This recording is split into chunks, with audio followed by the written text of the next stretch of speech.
Alors, maintenant on va faire les mérites de la Umrah. On n'a pas fait ce cours-là, je pense.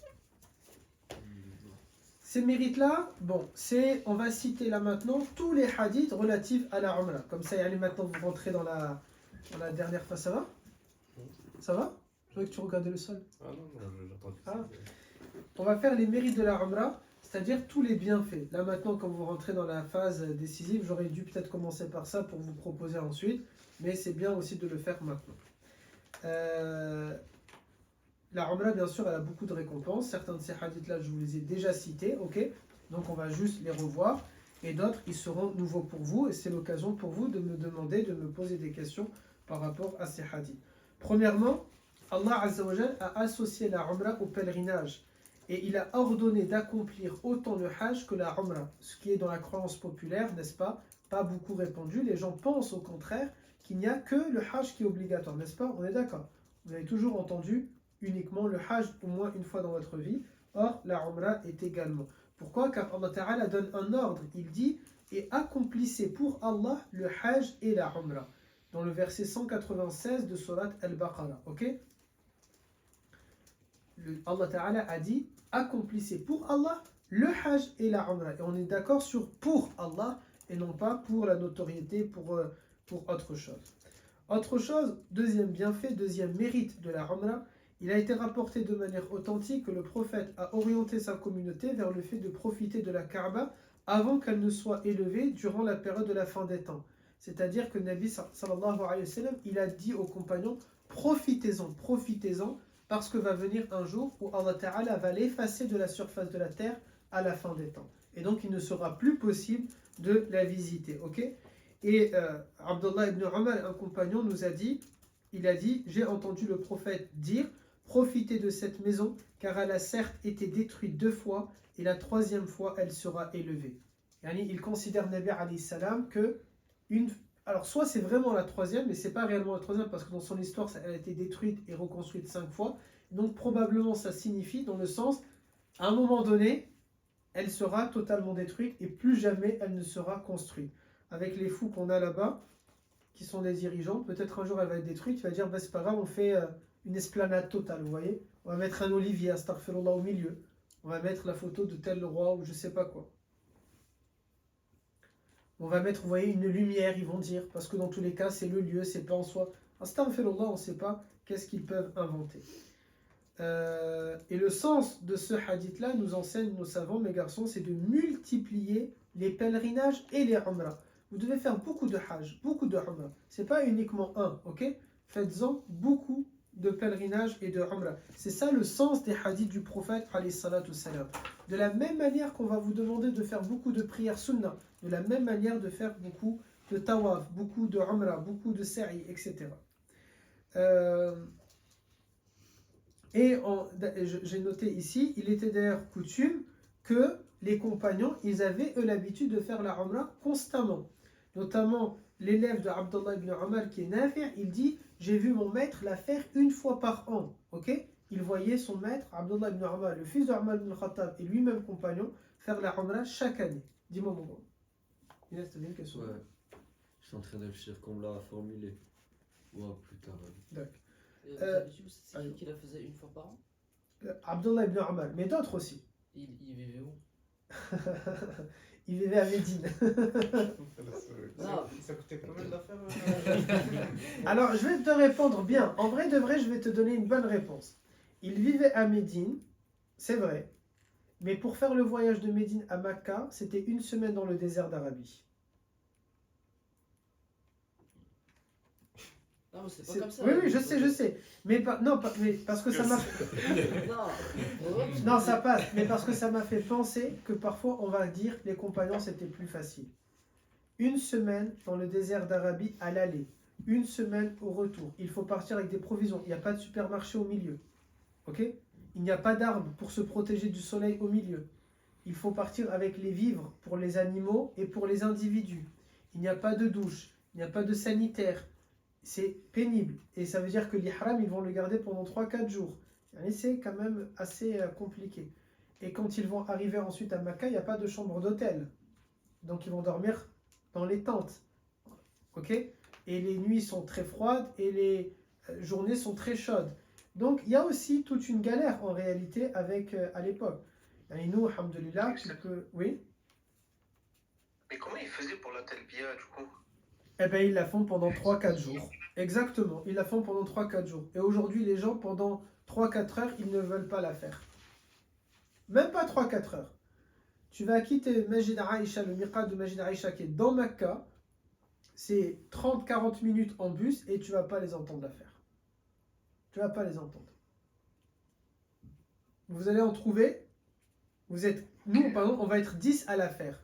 Ou quand on va partir avec vos familles, on va rentrer dans le bus, masha'Allah, on va prendre un bus à nous tout seuls.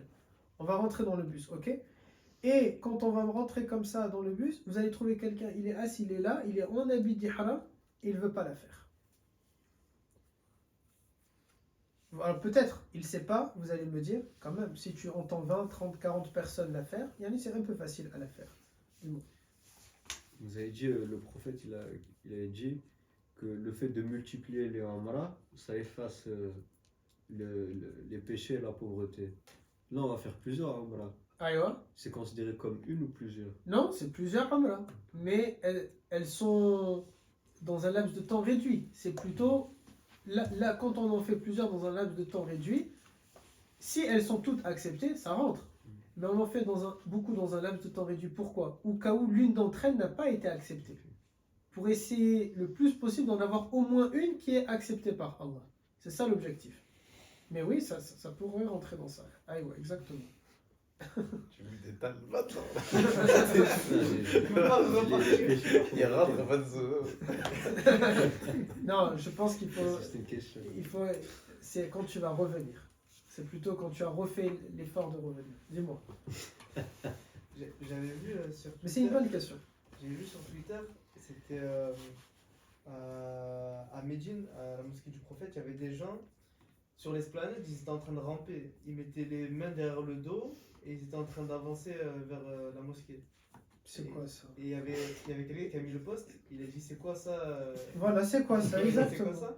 Alhamdulillah. Il y a plein de musulmans dans les commentaires, ils disaient je suis musulman et je sais pas du tout ce que c'est. Il y en a qui disaient je suis musulman et c'est des égarés. Enfin, est-ce que vous connaissez ça? Est-ce que vous avez Moi, déjà j'ai vu? jamais vu ça. Mais si les militaires les voient, c'est la prison directe. Hein. Ah ouais? Mais bien sûr. C'était vraiment bizarre. Il y avait des gens- Là-bas, l'hérésie religieuse, elle est condamnée par la justice. Ça peut être la prison, ça peut être la mort même. Donc il faut faire attention avec ça. Imagine, tu pars en voyage et tu es condamné à mort par les lois de... Parce qu'en même temps, on pourrait critiquer que la justice dit ça. Mais si tu vas aux États-Unis et que tu sais que mentir à un officier, c'est la prison, bah, tu mens pas à un officier. Tout simplement, vous voyez. Tu apprends les règles avant d'y aller. Ah non, il faut faire attention. Hein. Jamais entendu, non. Il y a aussi un compagnon qui a dit, Jabir ibn Abdallah, il a dit, je ne connais aucun musulman, yani je ne connais aucun compagnon, pour qui la Umrah n'est pas obligatoire. Ok? Pour lui, pour Jabir ibn Abdallah, il dit, moi je connais aucun des compagnons qui a dit que la Umrah, elle n'est pas obligatoire.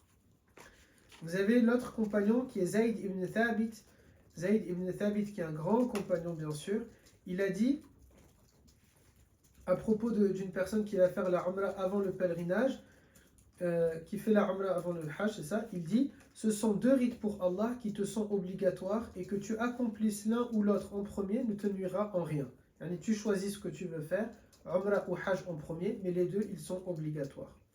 Il dit aussi les quatre imams, ok, Malik, Shafi'i, Abu Hanifa et Ahmad. Les quatre ont demandé à leurs élèves de faire des Umrah mes garçons, des Umrah, ok. Les quatre ont incité en cela. Et l'imam Malik, il dit par exemple, la Umrah est une sunna. Pour lui, c'est une sunna, c'est pas une obligatoire. Mais il rajoute en disant, la Umrah est une sunna, mais je ne connais personne chez les musulmans qui a permis de l'abandonner, de la délaisser. Il dit, c'est donc une sunna qu'on appelle mu'akkada. C'est-à-dire, c'est une sunna c'est sunna, ok, mais il ne connaît, il dit, aucun musulman à son époque. L'imam Malik, c'est très rapide après le prophète, mes garçons, ok. On est dans les 100 premières années. Il dit, il vit à Médine en plus. Il dit, je ne connais aucun musulman qui a dit, ok, on peut ne pas faire la Umrah. Tout le monde a dit qu'il faut aller faire la Umrah. Mais du coup, c'est sunna alors. c'est sunna, mais c'est par exemple comme Shafa'i Witr, c'était une sunna que le prophète n'a jamais abandonnée. La sunna de Fajr, c'est une sunna que jamais le prophète ne l'a ratée. Vous voyez? Vous allez prendre par exemple Tarawih, c'est une sunna que le prophète n'a jamais ratée. Ça montre que c'est une sunna qui est particulière, ce qu'on appelle sunna mu'akkada. Elle est une sunna qui est très très forte. Elle est quasiment au niveau de l'obligatoire. Mais comment ça peut être obligatoire et être une sunna en même temps? Ça reste, c'est-à-dire, comment? On va te donner un exemple. Bon, l'exemple est peut-être particulier, mais c'est le mieux que je pourrais te donner, ok? Ta mère, elle veut que tu travailles bien à l'école, mais elle veut que tu travailles bien à l'école. Mais elle préfère, ça c'est l'obligatoire, elle veut que tu travailles bien à l'école. Mais elle préfère que tu lui ramènes que des bonnes notes. Et toi, comme tu as un enfant, masha'Allah, tu vas ramener que des bonnes notes à ta mère. Et jamais tu vas te dire, de toute façon, 11, ça va. Parce que tu veux faire plaisir à ta mère. Sunna mu'akkada, c'est exactement pareil.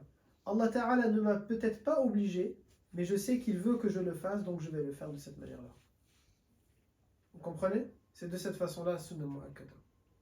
Allah Ta'ala va aimer cette action-là que je vais faire. Alors du coup, je vais le faire. Parce qu'Allah Ta'ala va l'aimer. Ça va? Omar ibn al-Khattab, il dit, ok, il nous raconte un jour, Jibril est venu questionner le prophète alayhi salatu salam, en lui disant qu'est-ce que l'islam, ya Rasulallah. Et le prophète a dit, l'islam, c'est que tu attestes qu'il n'y a pas d'autre divinité qui mérite d'être adorée en dehors d'Allah, et que Mohammed est le messager d'Allah, que tu accomplisses la prière, que tu t'acquittes de la zakat, que tu fasses le hajj et la umrah, que tu fasses le rasoul pour l'état d'impureté, que tu complètes les ablutions et que tu jeûnes le mois de Ramadan. Donc on voit ici clairement comment le prophète a décrit l'islam. Il dit l'islam, ça comprend du coup la propreté, al-rasoul, les ablutions, que tu fasses Ramadan, la prière, la shahada, la zakat et que tu fasses le hajj et la umrah. Cette action, selon le prophète, c'est ça l'islam. Un autre compagnon, un grand compagnon, Abu Huraira, il dit, j'ai entendu le prophète nous dire, la umrah jusqu'à la umrah est une expiation de ce qu'il y a entre les deux, c'est-à-dire d'une umrah à une autre, ça efface les péchés. Alors pour répondre à toi Younes, ce que tu m'as dit tout à l'heure, une umrah à une autre, ça efface les péchés. Comme on va en faire une lundi et une mardi, il n'y a pas beaucoup de péchés que tu auras le temps de faire. Par contre, une umrah en février et une umrah en décembre, tu as eu le temps de faire quelques péchés. Attention, ça ne veut pas dire que je les ai faits, c'est pardonné. Ça dépend de l'intention et est-ce que Allah Ta'ala a accepté ou n'a pas accepté. Du coup, on a la umrah jusqu'à la umrah est une expiation de ce qu'il y a entre les deux. Et le hajj effectué avec piété, al-hajj al-mabrour, n'a pas d'autre récompense que le paradis. Ok? De façon unanime, les garçons, les savants considèrent qu'il ne s'agit que des péchés mineurs entre nous et Allah. Parce que bien sûr, un péché majeur, qu'est-ce qu'il requiert? On l'a déjà vu dans la matière des péchés du repentir. Le péché majeur, il demande soit une kafara, ou bien dans tous les cas, un tauba. Tauba, c'est quoi? Je regrette, je promets de ne pas recommencer, je fais une prière de 2 unités et je demande pardon. Ok? Ensuite, plus la demande de pardon à la personne à qui j'ai commis le tort, si jamais ce péché a été fait à quelqu'un. Plus la kafara, c'est-à-dire l'acte expiatoire. Mathalan, j'ai juré et j'ai menti, je dois jeûner 3 jours. Je peux faire un hajj, je peux faire des umrah, ça n'efface pas ça, mes garçons, ok? Amma, j'ai fait tauba, avec les 4 règles de tauba. Et ensuite, j'ai fait ma umrah. Ça va m'aider à obtenir le pardon de ça. Sinon, ce n'est pas bien sûr un grand péché. Sinon, c'est facile. Je vais faire zina pendant 1 an, je vais voler pendant 1 an, je vais arnaquer pendant 1 an, je vais boire de l'alcool pendant 1 an, et après je vais aller faire une umrah, et l'année suivante, pour le nouvel an, je retourne à faire ma umrah. Bonne année et bon pardon. Et année, ce serait trop simple, ok? Donc forcément, mes garçons, à tauba, et après, je vais essayer d'aller valider ma tauba par une umrah. C'est comme ça qu'il faut le voir, ok? J'ai fait tauba et après je valide. Ça, mes garçons, c'est pas beaucoup de gens qui vous parlent de cette manière-là. On va simplement vous dire ça uniquement faites et Dieu va tout vous pardonner, mais il n'y a pas les conditions. Attention, attention, attention à tout ça.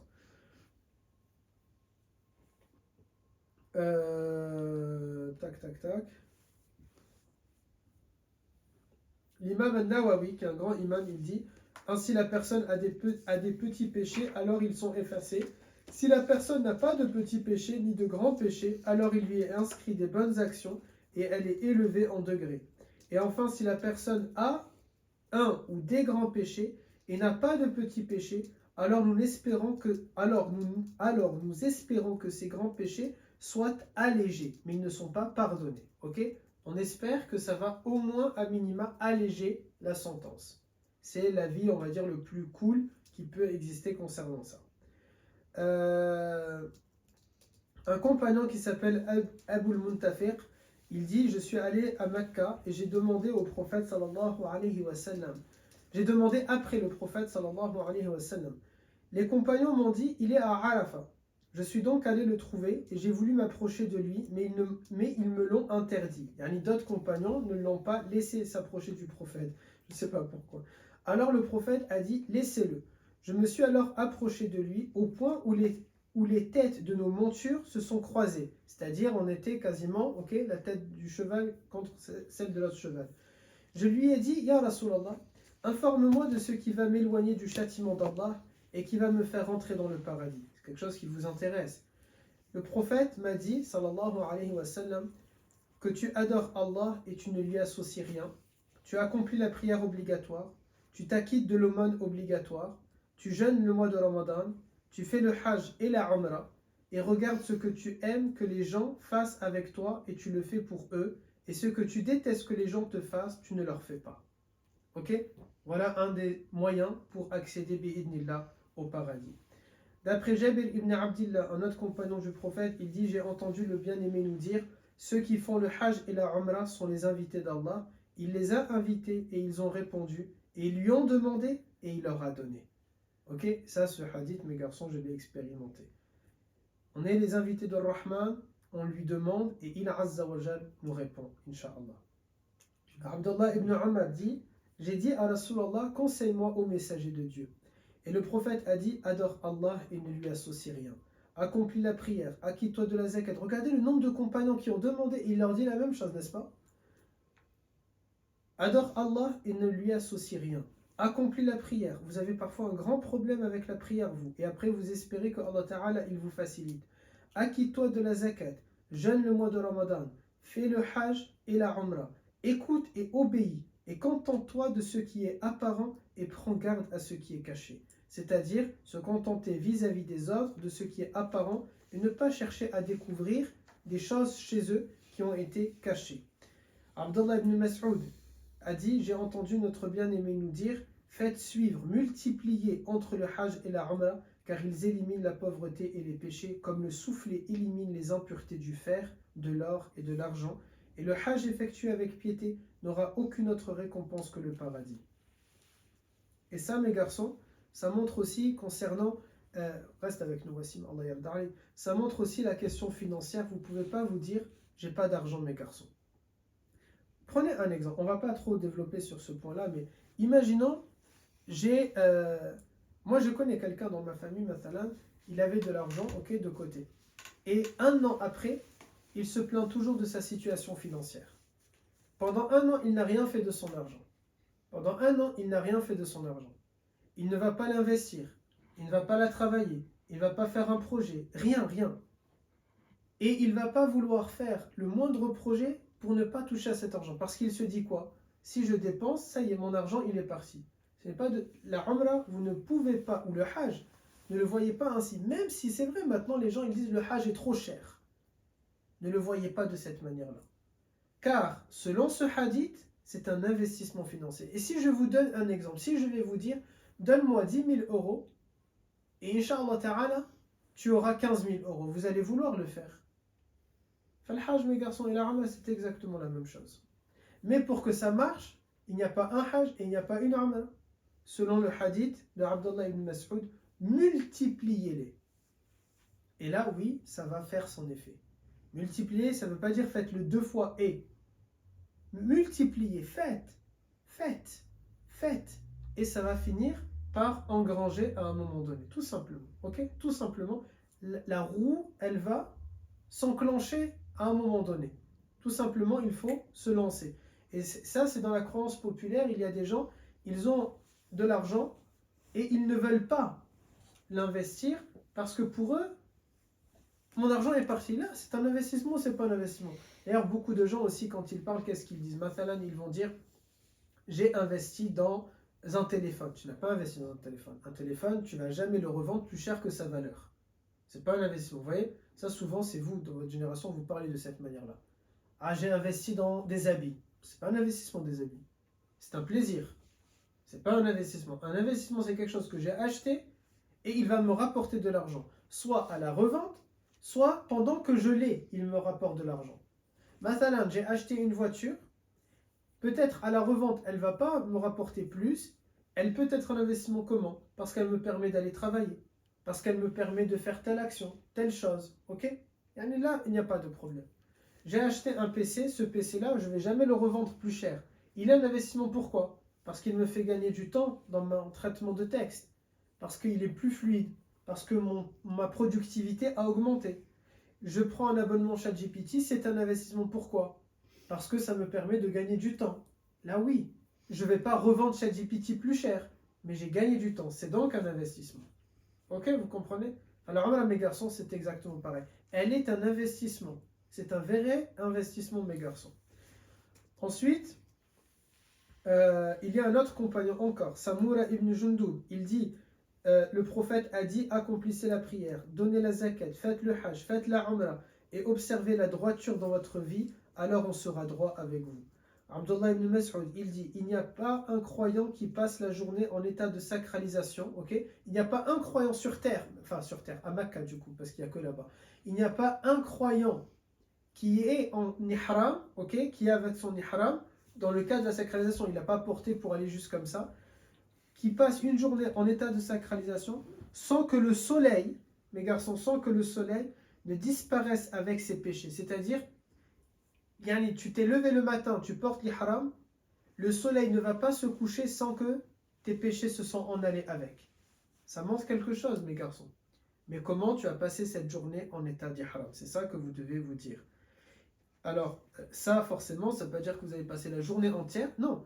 Aujourd'hui, je suis en umrah, j'ai porté mon ihram, mais idnillah, quand c'est l'heure de Maghrib, mes péchés se sont effacés si Allah Ta'ala l'a accepté. Abdullah ibn Mas'ud, il dit, il n'y a pas un... Non, ça y est, je viens de le dire. Abu Huraira, il dit, absolument personne, il dit absolument personne n'a fait la talbiya, il a dit, labbayk Allahumma labbayk, labbayk la sharika laka labbayk, innal hamda wa ni'mata laka wal mulk la sharika lak. Aucune personne n'a fait la talbiya sans qu'il ne reçoive la bonne nouvelle sans qu'il ne reçoive la bonne nouvelle.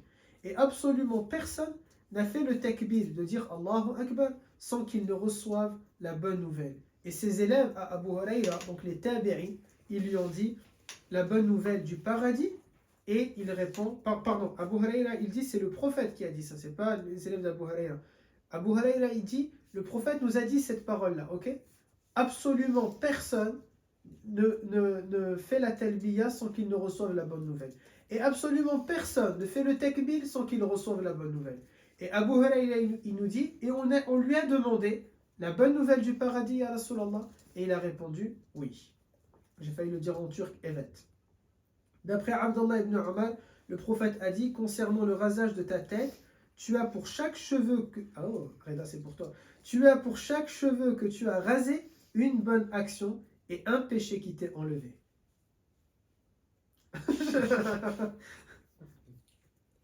Dis-moi. J'ai pas bien compris Yes. le passage d'avant, vous avez dit La bonne nouvelle du paradis. Nabi alayhi salam, il est avec ses élèves et il leur dit, il n'y a personne qui va faire la talbiya sans qu'il va avoir la bonne nouvelle. Et il n'y a personne qui va faire le takbir alors qu'il est avec le ihram sans qu'il n'ait la bonne nouvelle. Et il s'arrête là. Les élèves, ils demandent la bonne nouvelle du paradis à Rasulallah et il leur dit oui. Yani, c'est-à-dire que si tu as, avec ton ihram, et tu as fait la talbiya et qu'Allah Ta'ala l'a accepté, on vient de t'annoncer la bonne nouvelle que tu fais partie de Ahlul Jannah, des gens du paradis. Tu vas pas l'entendre, mais yani, il est inscrit. C'est dans ce sens-là. Ya Rab, ça, yani, c'est la plus belle chose que l'on peut espérer. Ça, je vois pas qu'est-ce que l'on pourrait espérer d'autre. C'est ça qu'une personne, elle peut, au cours de sa vie, Tu fais ça, tu reviens à Al-Madina Al-Munawwara, c'est dans notre programme, tu meurs et on t'enterre à Baqi al-Gharqat. Allah Allah. Ben, je vais pas pleurer pour vous si ça vous arrive. Dis-moi. une personne, elle peut être inscrite au cours de sa vie, mais après, par exemple, il change, il peut être enlevé. Et bien sûr, ça dépend de son comportement dans la vie, totalement. Tu peux avoir, Allah Ta'ala te donne un bienfait, la richesse, il te l'enlève. La santé, il te donne la maladie. Ah ouais, totalement, bien sûr. D'après Abdullah ibn Umar, le prophète a dit, ça je l'ai dit, mais on peut le redire pour Reda, concernant le rasage de ta tête, tu as pour chaque cheveu que tu as rasé une bonne action et un péché qui t'est enlevé. Un autre compagnon, Atta, il dit,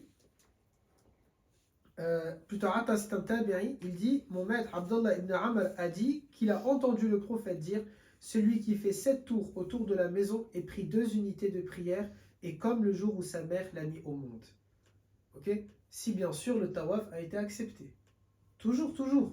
Toujours les récompenses que l'on donne, c'est le maximum que Allah Ta'ala peut te donner. Voilà quel est-il. Que tu es comme le jour où ta mère elle t'a mis au monde. Yani sans péché. D'après Abu Bakr ibn Abi Moussa, non pas confondre avec Abu Bakr, le Abu Bakr, ok? Abu Bakr ibn Abi Moussa a dit que Abdullah ibn Abbas a été questionné. On a demandé à son maître, un compagnon, Abdullah ibn Abbas, on lui a dit, est-ce que la prière est plus méritoire ou bien le tawaf? C'est quoi qui est le mieux? Et ça, c'est une question que l'on peut se poser. On va arriver à Makka, qu'est-ce qui est plus méritoire? De faire des prières ou de faire tawaf? Il a dit, pour les habitants de Makka, c'est la prière. Mais pour les gens des autres contrées, c'est le tawaf. Et voilà pourquoi il sera bien quand on rentre chaque jour de faire tawaf. Même si on n'est pas en train de faire la umrah, de faire le tawaf. La umrah a des mérites immenses à tout moment puisqu'elle fait partie de ce qui expie les péchés. C'est pas un hadith ça, c'est moi qui vous le dis, comme nous en a informé le prophète. Mais elle a un mérite spécial lorsqu'elle est accomplie lors du mois de Ramadan, car le prophète a dit, la umrah accomplie lors du mois de Ramadan équivaut au hajj. Ou alors il a dit, à un hajj avec moi. Il y a les deux versions qui existent. Ok? Voilà pourquoi une umrah pendant Ramadan, ça coûte beaucoup plus cher généralement. Le prophète a rendu obligatoire de façon claire la umrah aux femmes. Ok? Il y a une divergence sur les hommes. Tout à l'heure, je vous ai dit, la majorité dit que la umrah est obligatoire pour les hommes. La minorité représentée par les malikites dit que ce n'est pas une obligation. Mais ils sont d'accord, eux, pour dire, par contre, chez la femme, c'est une obligation. C'est-à-dire, à l'unanimité des savants, la umrah est une obligation pour la femme. À la grande majorité, elle est obligatoire pour les hommes et elle est obligatoire aussi pour les hommes. Et une minorité uniquement obligatoire pour les femmes, mais sunna pour les hommes. Mais une sunna que personne n'a délaissée. Ça montre quand même un certain rang, ok. Yes. Une femme, elle peut faire la umrah tout seul ou il y a des... Oui, elle peut faire, sans aucun problème. Jusqu'à l'année dernière, non. Les Saoudiens l'ont empêché. Il fallait qu'elle ait 40 ans pour venir toute seule. Ok. Sinon, il fallait qu'elle ait son mahram, son frère, son père, son fils, son oncle maternel ou paternel. Mais les Saoudiens ont levé cette règle-là et maintenant elles peuvent demander un visa et venir toutes seules, sans aucun souci. Les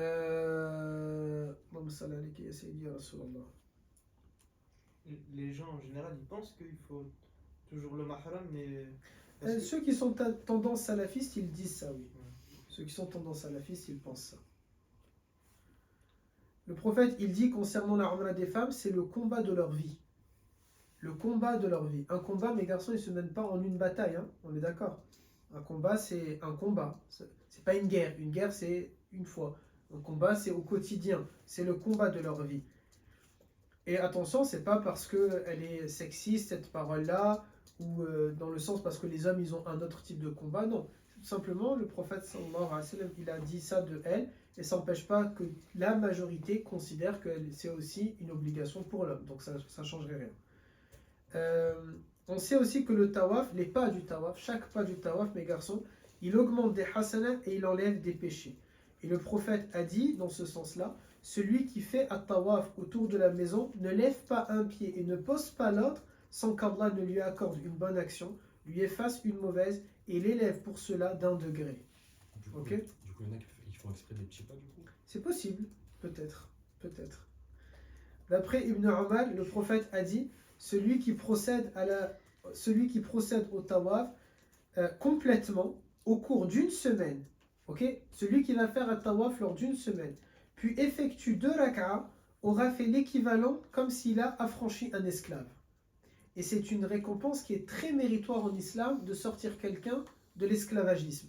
L'islam a trop insisté sur ça, tel point qu'il y a beaucoup de kafara. C'est, par exemple, quand tu jures, tu peux, au lieu des 3 jours, tu vas libérer un esclave. L'islam a beaucoup insisté pour qu'on va sortir les esclaves. Ou même aujourd'hui, c'est possible parce qu'il y a ce qu'on appelle l'esclavage moderne, mes garçons. Il y a des gens, ils vivent l'esclavage moderne aujourd'hui.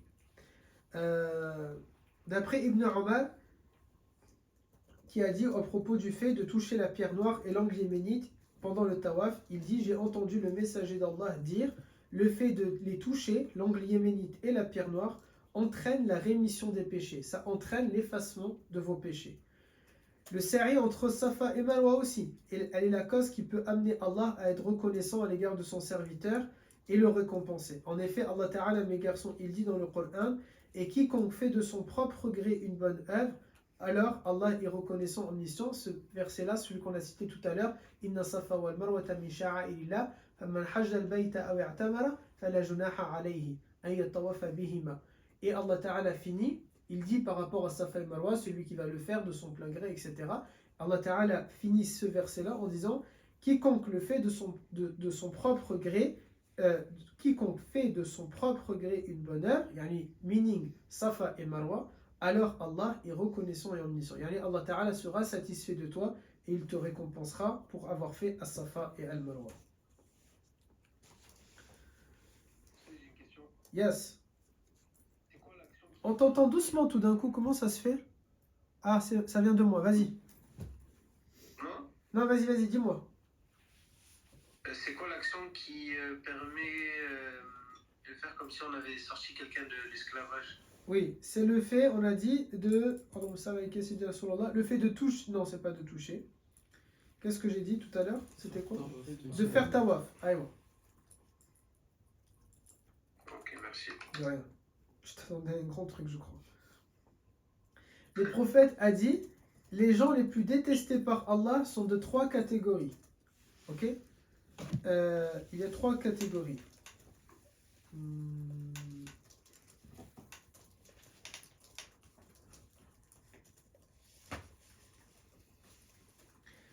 Premièrement, c'est celui qui est musulman mais qui vit dans le haram.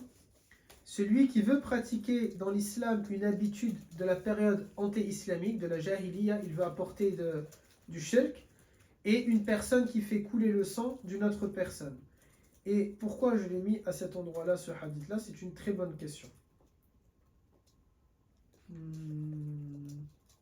Aïwa, je comprends bien. Parce que j'étais en train de mettre que autant la Umrah, elle a beaucoup de bienfaits, ok? Autant il ne faut pas oublier que ces bienfaits, on va essayer de les obtenir dans un lieu qui est sacré. Et donc dans cet endroit-là, je dois me rappeler des interdits. Attention à ce que je ne vais pas faire un acte haram. Attention à ce que je ne vais pas faire aller là-bas et pratiquer un acte de la jahiliya. Attention à ce que je ne vais pas être là-bas et je vais faire couler le sang d'une personne. Comment je fais couler le sang d'une personne? C'est parce que je vais peut-être causer du grabuge et je vais peut-être causer un attroupement et je vais peut-être causer, parce qu'il y a des gens de cette manière-là, et je vais peut-être causer une bousculade, ok? Et donc j'ai commis ici un meurtre involontaire, mais entre guillemets un peu quand même volontaire. Attention à celui qui va commettre un péché à Makkah, car il peut tomber sous la menace du châtiment d'Allah. Un péché à Makkah, mes garçons, il peut valoir, selon certains savants, 100 000. Mais selon tous les savants, un péché commis à Makkah, il peut entraîner de facto automatiquement al-adab de la part de Allah Ta'ala. Al-la'na. automatiquement un péché fait à Mecca, ça peut provoquer le châtiment de Allah Ta'ala, la colère de Allah. Il faut donc faire très attention, ok? Vous voyez, ensuite les gens qui vont faire les dingueries que l'on voit sur TikTok. Ça, c'est à l'unanimité ou... Ah, et ouais, mes garçons. Ça veut dire que c'est pour ça quand je vous parle d'invitation, oui, mais ça peut être aussi une invitation pour enfoncer la personne. Elle va aller jusque là-bas, elle revient et ça y est, c'est fini, c'est acté. Allah, mon grand, contrairement à ce que tu m'as demandé tout à l'heure pour le paradis, tu peux un jour le mériter et ne plus le mériter. Amma, quand tu fais partie de ceux que Allah Ta'ala a dit malheur à eux, voilà, c'est malheur à eux. La personne, elle est inscrite comme étant un ennemi, selon nos critères spirituels, un ennemi de Dieu, c'est Dieu qui la considère ainsi, c'est pas moi qui veux lui dire, c'est pas, on peut s'en plaindre ou ceci. Selon nous, le Coran, voilà qu'est-ce qu'il a dit. Si tu fais cela, Allah Ta'ala te considère comme un ennemi. Mathalan, tu es un ennemi du Saint-Esprit, tu es un ennemi de Jibril, tu es un ennemi de Mikaïl, tu es un ennemi de Rasulullah. Alors, moi je vais rien te faire, les musulmans ne vont rien te faire, mais si tu es un croyant, sache que Dieu dit Man kana aduwa lillahi Man kana aduwa li Jibril wa Mikaïl wa Israfil, celui qui est un ennemi de Jibril, de Mikaïl, de Israfil, du prophète, alors Dieu est son ennemi, tout simplement. Cette personne, elle peut sortir de cette situation ou... Je crois pas. Est-ce que par exemple ceux qui étaient de Quraysh et ils étaient les ennemis, Ah, ils sont pas musulmans, c'est pas pareil. c'est-à-dire que s'ils se convertissent, Oui, nous on parle pour un musulman. Quelqu'un qui n'est pas musulman, il n'est pas musulman. Le jour où il décide d'embrasser l'islam, Allah Ta'ala lui pardonne tout ce qu'il a fait. mais si un musulman il devient ennemi, est-ce que Dieu il sait que dans tous les cas il n'allait jamais se repentir? Comment? Non, parce qu'il peut essayer de se repentir, juste son repentir ne sera pas accepté. Il devient ceux que Allah Ta'ala ne veut pas entendre leur invocation. Ils deviennent ceux que Allah Ta'ala ne veut pas aller voir le jour du jugement. Ils deviennent de ceux que Allah Ta'ala parfois leur donne ce qu'ils veulent pour ne pas qu'ils élèvent la voix et qu'ils demandent quelque chose à Allah, tellement Allah Ta'ala ne les aime pas. Ils deviennent ceux qui sont condamnés, selon lui, Azza wa Jal, à un enfer éternel. Ils deviennent, quand c'est acté, c'est acté. Abu Lahab est condamné à l'enfer, il est condamné à l'enfer. Le père de Khalid ibn al-Walid est condamné à l'enfer, il est condamné à l'enfer. Utba ibn Rabi'a est condamné. Quelqu'un qui est condamné, il est condamné. Khalas. La sentence, elle est irrévocable. C'est la flamme de Koh-Lanta qui s'éteint. C'est mieux, vous arrivez mieux à comprendre comme ça. Je crois qu'il y avait Anas, tu avais une question avant que Brahim pose. C'était moi. Si par exemple une personne elle dit qu'elle est musulmane, elle fait sa vie, et à un moment elle fait un acte qui la fait sortir de l'islam. Oui. Elle va à la Raoula, du coup, Non. ça marche pas du coup. L'Adab il peut pas tomber sur lui. Non. Ok. Enfin, comment ça Du coup, non, ça va. Dis-moi. Mais du coup, l'Adab il peut pas tomber sur lui du coup. Pourquoi? Enfin, il tombe sur lui vu qu'il est musulman ou l'Adab il tombe sur la personne dans un Mecca, Non. peu importe s'il est musulman. Peu ou pas. importe s'il est musulman ou pas musulman, si on commet un acte haram, le châtiment de Dieu tombe sur nous. Peu Ok. importe. Amma celui qui est sorti de l'islam, il veut y entrer, quasiment tous les savants disent que c'est quelque chose qui est quasiment impossible. Ok? Parce que ce sont les péchés qui ne sont pas pardonnés. Là, on atteint les péchés qui ne sont pas ensuite pardonnés par Allah Ta'ala, généralement. Ok? Il y a toujours une exception parce que Dieu fait ce qu'il veut, c'est pas nous qu'on décide. Mais de ce qu'on a compris, c'est quelque chose que ça atteint un niveau, là, on a touché la limite, le plafond.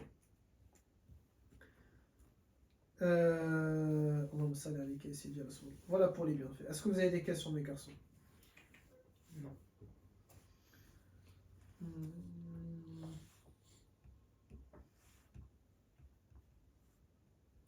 Il y a des savants comme l'imam Ibn Hibban, par exemple, qui considèrent, selon un hadith qui n'est pas authentique, mais lui, il le considère en tout cas tel quel, il dit que le prophète aurait dit qu'il faut visiter la maison antique, la maison de la Kaaba, au moins une fois tous les 5 ans, sinon tu seras privé de tes biens.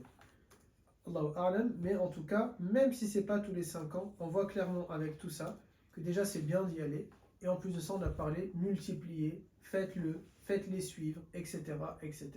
Juste, Ibn Hibban, peut-être à travers ça, il veut montrer, attention que vous n'allez pas en faire une tous les 10 ans, une tous les 20 ans, vous voyez, une tous les 7 ans, mais plutôt de ne pas dépasser un certain rythme. Moi, selon moi, si vous pouvez, c'est faites-le le plus possible, et puis voilà. Si vous n'avez pas des questions, on va s'arrêter là. On aura respecté, masha'Allah, pile poil l'heure. On aura vu deux parties qui sont intéressantes et importantes, les mérites et la umrah pas à pas.